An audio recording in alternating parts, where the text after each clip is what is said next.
nota pembelaan dari kita. Alhamdulillah kita sudah selesaikan semuanya, ya kan?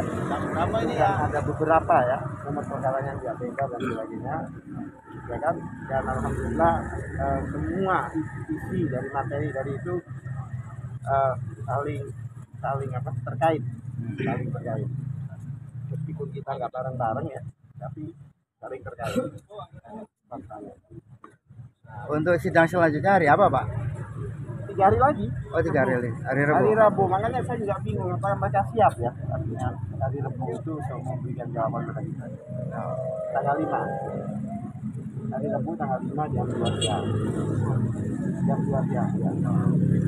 Ya, mudah-mudahan ya, untuk kami beberapa dari kami mengatakan bahwa perkara ini bukan perkara pidana, tapi perdata. Karena di baik ahli maupun saksi banyak mengatakan bahwa itu adalah transaksi jual beli, ya kan? Jual beli koin. Oleh sebab itu penipuan, kalau dikatakan penipuan itu jauh panggang dari api ya. Tidak ada penipuan. Makanya saya bilang kenapa mereka cari piramida, pasal piramida 105 itu, Undang-Undang Nomor 7 Tahun 2014, karena memang tidak ada kesempatan untuk mengangkat yang lain. Sebenarnya kalau mereka GPU mengangkat penipuan dalam hal ini itu agak berat buat mereka karena harus dilampiri dengan barang bukti yang pada waktu itu yang kita duga tidak benar atau dalam tanda kutip kita duga rekayasa, ya kan? Oleh sebab itu mungkin dihindari pakai tuntutan penipuannya, bisa lari kemana-mana, ya kan? Dari awal yang namanya pelapornya itu tidak melaporkan masalah ponzi, tidak melaporkan masalah piramida, melaporkan dia ditipu gitu. Makanya tadi tegas dengan dari Pak Asep atau Pak Roy tadi yang mengatakan kalau gitu semua member itu sama dong statusnya. Mereka juga exchange, mereka juga sudah menukar dan sebagainya, ya kan? Kenapa harus mereka bertanggung jawab, ya kan? Tadi diinfokan dari beberapa saksi, yaitu adalah buang badan, cari kambing hitam, karena dia punya program-program tag nggak jalan, kemudian diminta pertanggungjawaban oleh member program ya, bukan member PDPC aja, program. Sebab itu dia mencari orang yang harus bertanggung jawab, kambing hitam. Jadi seolah-olah dia tidak bisa memenuhi tanggung jawabnya untuk menyelesaikan program-program arisan-arisan itu. Jadi seolah-olah bukan karena dia, tapi karena orang di atasnya gitu. Berarti untuk selanjutnya itu replik ya Pak ya? Apa duplik gitu Pak? Iya, dari mereka kan. Dari mereka. Minggu depan tuh replik, kayaknya Rabu ini replik ya. Terus hari Seninnya duplik. Iya. Hari Senin duplik ya, karena ini memang menurut hakim harus maraton karena berhubungan dengan masa tahanan. Masa tahanan itu sangat sensitif. Kalau mereka sampai persidangan melewati masa tahanan pasti akan dapat teguran. Tapi manajemen persidangan ini tidak bisa dikelola dengan baik. Boleh tanya Bang? Boleh dong. Nah, itu masalah tuntutan kok sampai 10 tahun. Itu sebenarnya seperti apa kronologisnya? Padahal kan nyata-nyata katanya tidak bersalah. Ya mungkin berhubungan dengan penyitaan. Masa sitaannya 1 triliun tuntutannya 6 bulan kan nggak mungkin. Ya mudah-mudahan pemerintah Indonesia termasuk Pak Presiden Jokowi nanti mengetahui nasib kita yang selama ini mengharapkan edisi cash dibuka kembali. Amin. Ya, makanya kan teman-teman ya seharusnya mempertanyakan di Bapepti kenapa ini dicabut izinnya, ya kan? Seharusnya kan dipertanyakan dan diberikan pemahaman bahwa ini masa gara-gara administrasi dicabut gitu. Administrasi maksudnya tidak melakukan laporan atau apa yang per bulan ya. Yang bagaimana orang bisa melapor, yang mana para manajemennya istilahnya itu semuanya ditahan. Ya kan? Bagaimana dia masih melapor? Dan di sana kan tidak ada fasilitas, tidak ada mesin tik, tidak ada apa, bagaimana gitu. Yang menarik seolah-olah tidak tahu keberadaan mereka. Tetapi salah satu daripada pegawainya menjadi saksi di kasus ini. Ini kan bertanya kan, kalau dia tidak tahu kenapa jadi saksi. Pegawainya jadi ahli kemarin. Berarti kan dia tahu posisinya di mana kan? Ya kan? Kalau posisinya di Barekeng ya seharusnya mereka kirim surat ke sana. Kami tidak tahu, tapi dia sebagai ahli di masalah pidana ini. Ya itu ya banyak orang yang tidak mengatakan sebenarnya. Nah, dari fakta persidangan itu terbuka bahwa banyak rekayasa yang dilakukan dari awal, bahwa katakan BAP-nya sudah jadi dan sebagainya, itu kan ada komunikasi seperti itu kan. Kemudian ada mengatakan seolah-olah Suryani dalam 3 bulan itu bertanggung jawab pada kerugian, tanda kutip ya, kerugian Mulyana selama 30 tahun, 30 bulan, nggak masuk akal. Dia hanya 3 bulan, tapi suruh nanggung sejak September 2018. Ya kan? Padahal itu kan ada beberapa orang sebelum itu. Kan begitu. Mungkin ada yang lain tanya. Ini kan kasusnya mengenai apa? Kalau boleh dibilang pidana tapi perdata ya, Pak. Tapi ya maksudnya Menurut kami beberapa dari pledoi teman-teman ini, pembela belakang ini mengatakan bahwa ini ranah pidana, ranah perdata. Kenapa demikian? Karena ahli dari perdagangan pun, kemudian ahli yang kemarin mengaku sebagai ahli ponzi apa itu mengatakan bahwa ini adalah transaksi koin, bahkan jual beli, yang mana menurut dia seharusnya perdata. Mereka ahli-ahli dari JPU itu yang mengatakan. Bahkan ahli dari kita, ahli pidana kita juga mengatakan demikian, bahwa ini adalah transaksi. Mana ada transaksi pidana? Jadi tidak ada penipuan ya Pak? Ya buktinya mereka tidak menggunakan pasal penipuan. Piramida, buktinya kan bukan piramida juga ya? Tuntutan itu adalah dia membuktikan bahwa terbukti dakwaannya itu. Dakwaannya kan ada beberapa pasal, maksud penipuan, penggelapan dan sebagainya. Tapi faktanya dalam tuntutan dia ngambil pasal lain, pasal yang mungkin menurut mereka lebih aman karena tidak perlu pembuktian, tidak perlu didukung oleh barang bukti. Ya kan? Kalau penipuan kan barang buktinya mana?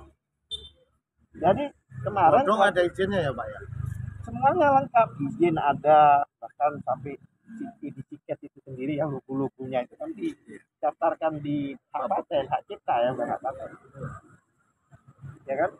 Berarti selama ini ada berita investasi bodong itu tidak benar. Loh, kalau itu kan AY ini kan hanya Arif Abdurrahman Yusuf itu kan hanya mempersiapkan fasilitas untuk bertransaksi, tidak mengumpulkan dana, karena dia sendiri begitu sudah dibuat aplikasinya itu dia sendiri member di situ. Dia member seperti yang lain, ya kan? Yang itu suatu aplikasi, dan aplikasi itu kan wajar. Betul. Gojek aplikasi, Grab aplikasi, WhatsApp. Shopee aplikasi, WhatsApp aplikasi, ya kan? Emangnya kalau sudah ada aplikasi itu pasti mengumpulkan uang? Ya tidak. Ya kan? Memang syaratnya kalau berhubungan dengan aplikasi itu masalah ITA, masalah apa?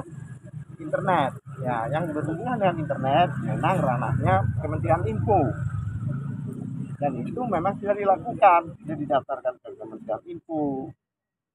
Ya kan? Jadi semua sudah resmi terdaftar ya? Sudah resmi terdaftar. Lah sekarang begini, kalau memang ada kesalahan namanya investasi bodong, enggak? Nah, namanya investasi bodong itu adalah semua dirugikan. Bodong itu. Tapi ini kan enggak. Ibu dirugikan nggak Bu? Dari Diuntungkan, Mas. di masa Allah. Dari 57.000 orang hanya 1 orang. Kan aneh. Berarti yang bermasalah 1 orang itu. Iya. Ya kan? Kalau Ya, kita, betul. Ya betul. Kalau kita bicara sekolah ya. Pak RT untung merugi Pak RT? Untung. Ya. Pak RT-nya Pak Ayu ya? Ya betul. Iya. Enggak, seperti kalau kita bicara orang pelajaran sekolah ya. Ya kan? Kalau 1-2 orang contohnya, 1-2 orang nih, ya, 1-2 orang itu yang nggak bisa, berarti masalahnya orang itu. Tapi kalau semua murid nggak bisa, gurunya kan? Iya. Ya kan? Bermasalah. Ini juga gitu. Kenapa dia melapor dengan alasan itu aja. Intinya terbukti di persidangan dia terlalu banyak program sehingga dia tidak bisa mengendalikan. Banyak orang minta pertanggungjawaban, arisannya berhenti, ini berhenti, dia ada arisan mobil, ada umroh, ada haji, ada macam-macam. Uangnya nggak masuk edisi cash semua gitu. Dan oleh sebab itu, yang mana dia mengatakan dengan jelas bahwa sejak saya ikut di DDS dalam 6 bulan saya sudah bisa beli Fortuner. Tiap bulan saya memberi tanah. Nah itu pertanyaan kalau dari mana? Dia dari member program dia kan? Ya kan? Iya betul Pak. Karena terlalu pede gitu loh. Ya benar kata teman-teman bahwa mereka pelapornya tidak tanda kutip ya, tanda kutip tidak sabar. Seandainya memang itu benar. Tapi kalau punya agenda tersembunyi, mungkin mau ambil alih apa kan mungkin juga. Dugaan-dugaan itu kan, ya kan? Ya. Cukup. Kalau apa? Ini menurut Bapak untuk mitra-mitra edisi cash selain mengkawal sidang ini, apakah ada saran-saran lain? Kan begini, ini kan edisi cash ini kan tidak dikenakan ya kan, perizinannya itu kan sah karena ada izin ya kan, izinnya dicabut. Kenapa izinnya dicabut? Karena tidak ada administrasi yang harus dilakukan selama ini harus ya kan. Nah Bapak apa kalau emang edisi cash ini berjalan kembali, menurut saya ya silakan minta pertanggungjawaban kepada Bapepti ya kan. Kenapa bukan perizinan dalam arti pendaftarannya ya ke Bapepti, minta pertanggungjawaban, tanya pada mereka apa alasannya dia, dijelaskan. Nah, kalau kondisi di dalam hukum itu kalau ada force majeure, sesuatu yang terpaksa itu nggak bisa disamakan dengan normal ya kan. Kenapa nggak bisa lapor? Orangnya ditahan, alasannya dia nggak tahu tapi kok jadi saksi, jadi ahli di perkara ini kan dia tahu kan. Nah ini diargumentasikan kan kali-kali, bukan di sini kumpul-kumpulnya di depan Bapak Tina mempertanyakan ya. Apa perlu kita ke gedung DPR, Bang? Ngapain? Gedung Bapepti. Bapepti malah. Bapepti. DPR lagi sibuk. Oh, DPR lagi. Enggak BPR untuk apa? Karena kan kita punya wakil rakyat, kita minta keadilan harus kemana? Yang wakil rakyat apa kira-kira mengakomodir? Kan baru-baru ini ada masalah dengan undang-undang omnibus law itu kan? Apa menurut Bapak kita perlu ke gedung Bapepti? Iya, bukan perwakilan datang dengan dikawal. Ya, perwakilannya datang mempertanyakan dan memberikan penjelasan. Ya kan? Untuk Saya mengurus perizinan itu lagi ya, Bang? jangan ngurus, ya dihidupkan kembali. Soalnya kan pernah Karena hidup. kan bukan kita tidak ada salah di sini.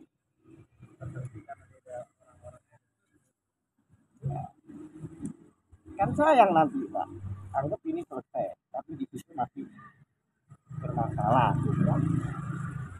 Ya kan? Mumpung yang dimasalahkan bukan perizinan. Ya, semoga Pak Hakim, Pak Presiden nanti mengetahui semuanya, kejelasan kronologis seperti apa, kejadiannya bagaimana, edisinya bisa. Ya kalau memang kita mau minta mengadukan ke presiden, ke DPR itu wajar sebagai warga negara, ya kan? Tapi harus mengukur apakah kira-kira ditanggapi, itu aja. Jangan sampai kita melangkah